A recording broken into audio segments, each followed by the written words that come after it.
Assalamualaikum warahmatullahi wabarakatuh. Selamat datang lagi dengan Rudy Channel.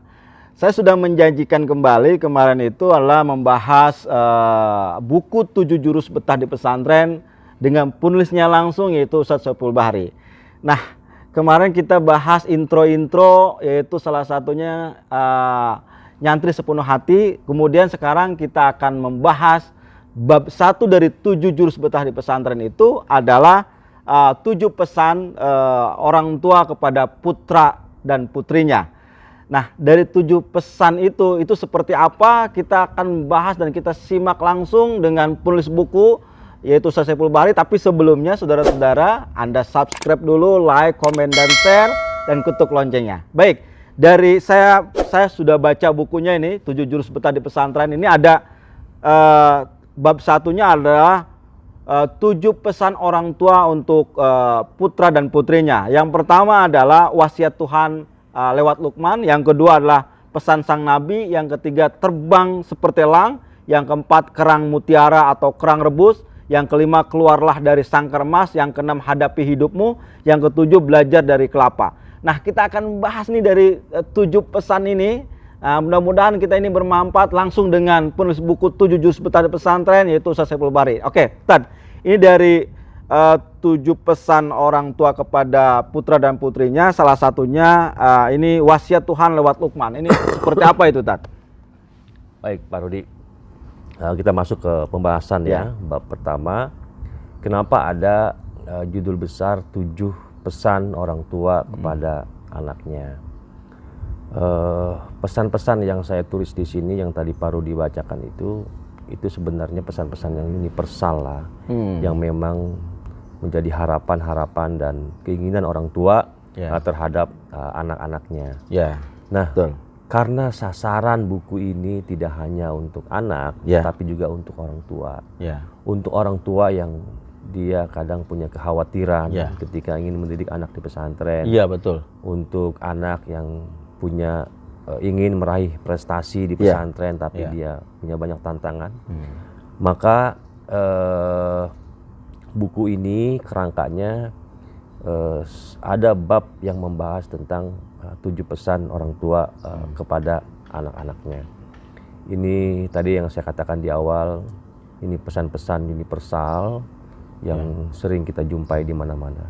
Pada pembahasan pertama kita akan membincangkan tentang wasiat Tuhan lewat Luqman. Ya, Pak Rudi mungkin sudah tahu bahwa dalam Al-Quran ada dikisahkan tentang seorang bernama Luqman Al-Hakim.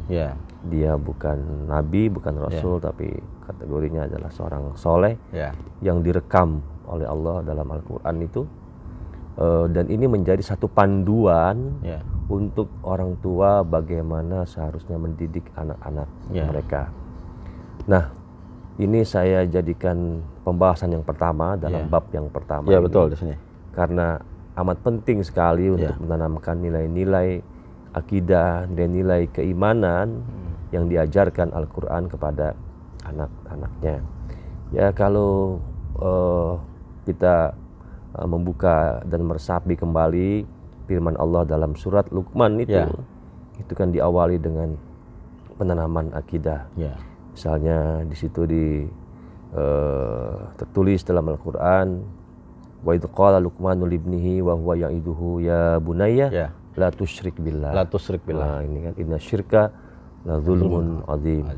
Terus sampai juga hubungan-hubungan kemanusiaan, bagaimana anak-anak harus bersikap, menjaga akhlaknya, menjaga perilakunya. Dalam ayat itu juga kita bisa mendapatkan satu pesan yang sangat indah sekali, misalnya wala tusair khaddaka linnas wala tamshi fil ardi marohan. Jangan kamu busungkan dadamu, jangan kamu berpaling, jangan angkuh berjalan di atas bumi gitu kan. Itu pesan-pesan yang sangat luar biasa sekali untuk keselamatan, kebahagiaan anak-anak yang jadi harapan orang tua. Jadi pesan wasiat Tuhan yang Luqman ini saya hanya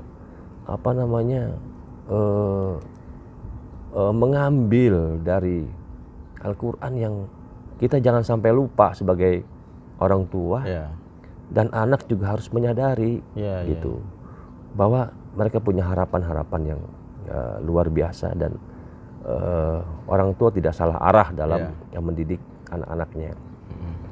Dan di sini juga kita melihat betapa orang tua tuh punya hak terhadap anak-anaknya yang menjadi kewajiban anak terhadap orang tua. Hak untuk dihormati, hak untuk ditaati, hak untuk didengarkan gitu. Jadi ketika misalnya orang tua memutuskan anak untuk sekolah di pesantren, itu tidak ada lagi alasan bagi anak untuk menolak keinginan orang tua, gitu kan?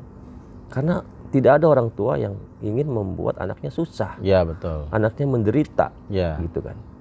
Justru itu bagian dari rasa sayang orang tua kepada anak-anaknya. Nanti lebih dalam kita akan bahas pada bab misalnya bab-bab selanjutnya ya. Itu saya lebih menekankan, meyakinkan, ingin menegaskan kembali bahwa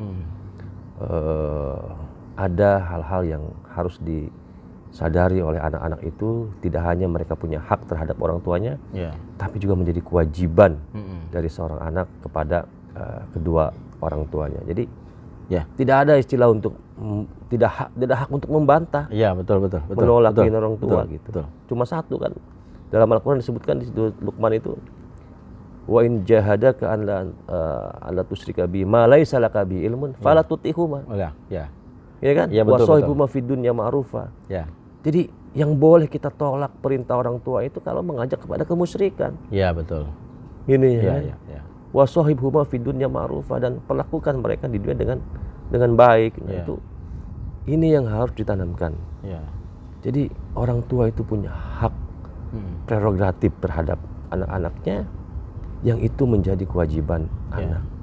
Dan usia-usia anak masuk pesantren itu kan usia-usia yang dia siap untuk ditempa. Betul. Usia-usia belasan ya. Kira gitu Pak Rudi. Oke.